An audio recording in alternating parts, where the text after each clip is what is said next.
Oh yes, a very good morning. Let's dive straight into the Tech Note Road Safety Week. How safe are Uganda's roads? Now, being a Friday, there has been a little bit of an overlap. So for sports enthusiasts out there, do not come for me. Friday has been overtaken by events, and my producer says we're gonna dive straight into Tech Note. Before I introduce my eminent guest, let me give you a preamble of exactly what we are going to be talking about. It's quite a lot, especially in light of what's happening in the country. Road traffic injuries are a leading cause of death and disability worldwide, with around 1.3 million people killed and as many as 50 million injured each year. For people aged 5 to 29 years, there is no greater threat to their lives. Globally, 1 of every 4 deaths occur among pedestrians and cyclists. According to the annual crime report 2022, Uganda registered 20,394 cases of road accidents compared to 17,443 the previous year. Out of every 100 crashes on the road, 22 people die, while 61% of all accidents are apparently a result of reckless driving. To denote the matter here this morning, we have Claire Muhindo, a program officer at the African Center for Media Excellence, or ACME. Welcome to the program.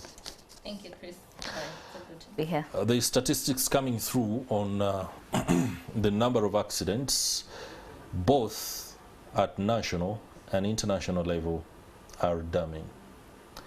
They are a sore to the eye. Yeah. And if anybody out there has the power to change anything, we cannot overemphasize it.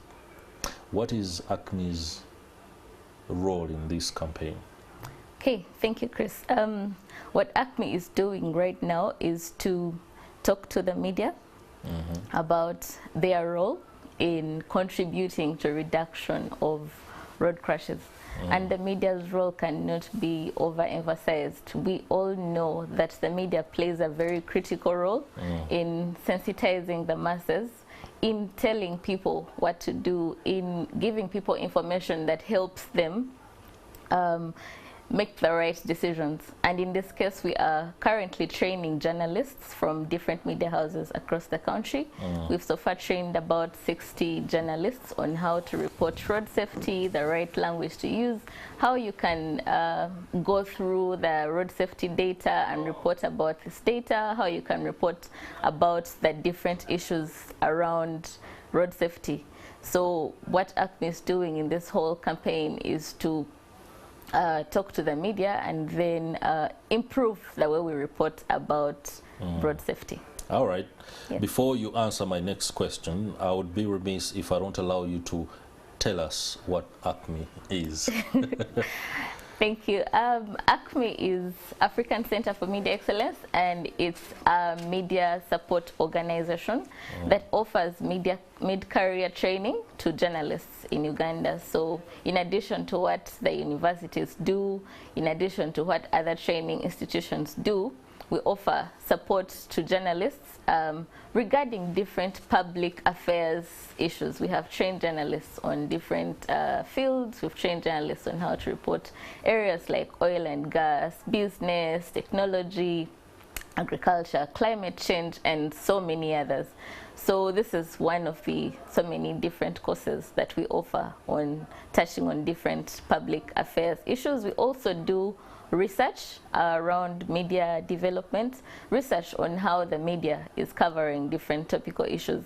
So that is basically our package, in addition to advocacy for journalists' rights.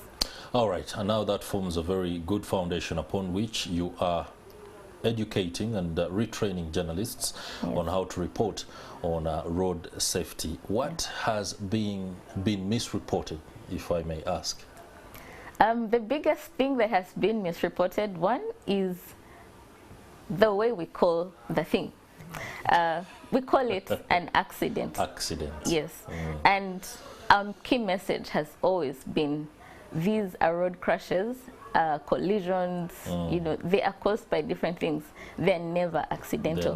They can be avoided. Okay. And for me, that is one of the biggest misreportings around road safety. So usually our courses, the first thing we tell journalists is change the language, change the language. It's not an accident, it can be avoided. It was either caused by a driver who was speeding, a driver who was drunk, a driver who was on the phone, or any other causes, a driver who decided to drive a vehicle that wasn't in good condition. It's something that can be avoided, which is why we should stop calling them accidents, because they're not accidental. So even our reporting has to change. It has to completely change. The other thing is around the way we report. Basically, most of the reporting from our research, because we did a study, a baseline study and an endline study on how journalists have been reporting road safety, and most of the reporting around road safety about incidents that happen, road crashes, a bus has crashed here, someone has died in a crash, a politician has died. We haven't gone beyond the events to question things like how are our roads constructed, how are the different users using the road, what is causing these crashes. We are not even questioning the trends. The police releases reports every year. We don't go deeper to question and investigate, report in detail what these reports are telling us. So I think we are not doing enough to inform the public, to give the public the right information beyond the events that are happening. And this is information that we found in our different research studies that we've done about the way the media reports on road safety. All right, that's very poignant. But as an organization or entity that is moving in the direction of capacity building, improving journalists' ability to do the job, what do you think is the specific direction that ought to be taken, or what have you identified to be the obstacles or the reasons as to why some of these issues are not reported the way they are, away from the fact that language is often misrepresent what happens? Is it a case of tools to be able to do the work? Because every day we are reporting about road crashes. And to go beyond and understand that, yes, this particular section of a road is notoriously, you know, it's notorious for road crashes, is also going a step in letting the people know that that particular stretch, and then why is it so? Others have their reasons, but beyond culverts, bridges being weak, or even the layers being shallow, what else must we report about? Okay. Thank you. So you asked a question that I'm going to first respond to. So what we've been doing is, one, because from our trainings and our interaction with different journalists, we realized that one is lack of interest in the subject. A lot of people are not, it's not a beat in the newsroom that is given attention, you get. So there are bits that have been existing for a long time: health, education, politics, you know. So road safety is not one of those. So it takes long for someone to think about, you know, let me take a deliberate effort to report about issues to do with road safety. But from our training and exposing journalists to the depth of the issue, beyond a crash has happened, we have exposed journalists to the different information that exists, global reports, national reports, different stakeholders that are doing work around road safety. Who can you talk to if you want to beef up a story, say, about vulnerable groups on the road? Who can you talk to if you want to investigate black spots and things like that? So it's a thing about exposure and getting people to appreciate the topic, the issue, and the depth of what road safety is. So there's more that we can do as journalists. One is to be deliberate about it. Know that it's a big issue that is affecting us. it's a global pandemic, if I should say. And even internally, it's affecting us as media houses. We've lost fellow colleagues to crashes. Sure. That's right. So it's something that we need to be deliberate about and say, no, we're going to report about this. We're going to question the different things and, you know, make efforts to reach out to the different people who are in charge of different issues around. All right. The Road Safety Week is a globally recognized week, and it has on board the United Nations, the World Health Organization. When we come to the local setting, of which ACME is now a part of, could you take us through what will be happening and what particular activities are being rolled out? Okay, so at the local level, the different players in road safety, we have the Road Safety Advocacy Coalition of Uganda, which is working with different NGOs doing road safety work. So they're having different activities. Earlier in the week, they launched a helmet campaign where they are reaching out to boda bodas, who, by the way, are one of the most affected by road crashes in Uganda. I think they're second after pedestrians. So they're reaching out to boda boda riders and telling them, you know, you have to wear helmets, you have to respect other road users on the road, you have to stop at traffic lights. We know that they are very notorious for that. You know, you shouldn't drive on pedestrian walkways where they exist. Yeah. So there was that helmet campaign, which is going to go on for the rest of the month, and I think they are. Then we had school zones campaign yesterday at Chitante, where an organization called Ureno was talking to people, road users, about respect for school zones.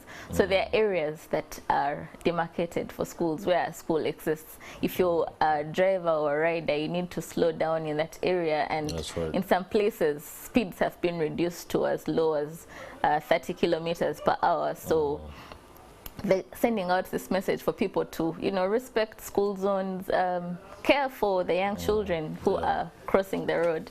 Then different activities happening online, Twitter Spaces, but there's also going to be a walk in June.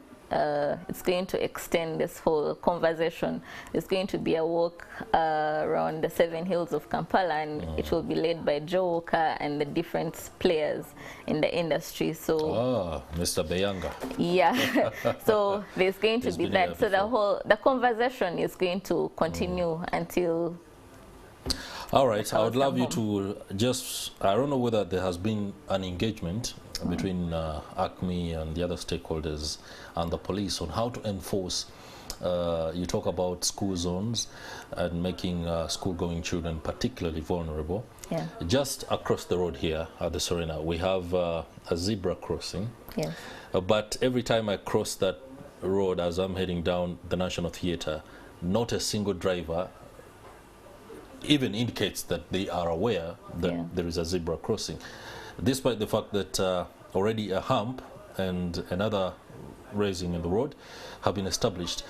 Has the police given you a clear line of how it's tackling some of these challenges, or it's a case of continuing to drum up? Thank you. So we are working with all these people, including the police. Part of our work has been to lobby for some adjustments in the law, and I think you have seen what some people have termed as ridiculous fines.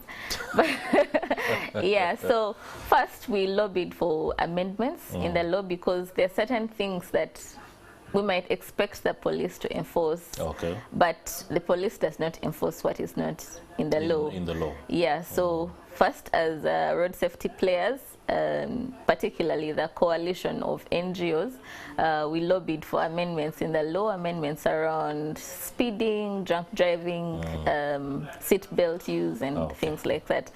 So we're working closely with the police, and we hope that with the new amendments, but also with the ongoing sensitization, we hope that the efforts that are going to be taken, because now we are seeing more and more people involved, including traffic police, taking deliberate efforts to also do their work. So we hope that there's all going right, to be a Claire change Muhindo, in I'm behavior. afraid we're going to have to leave it at that. Many thanks for the perspective and insight on the Road Safety Week and the role you are playing as a key stakeholder in that. Program Officer at ACME, African Center for Media Excellence, Claire Muhindo there, giving us what will be going on, and the latest, including the fact that there are not accidents. If a car has crashed, that's a road crash.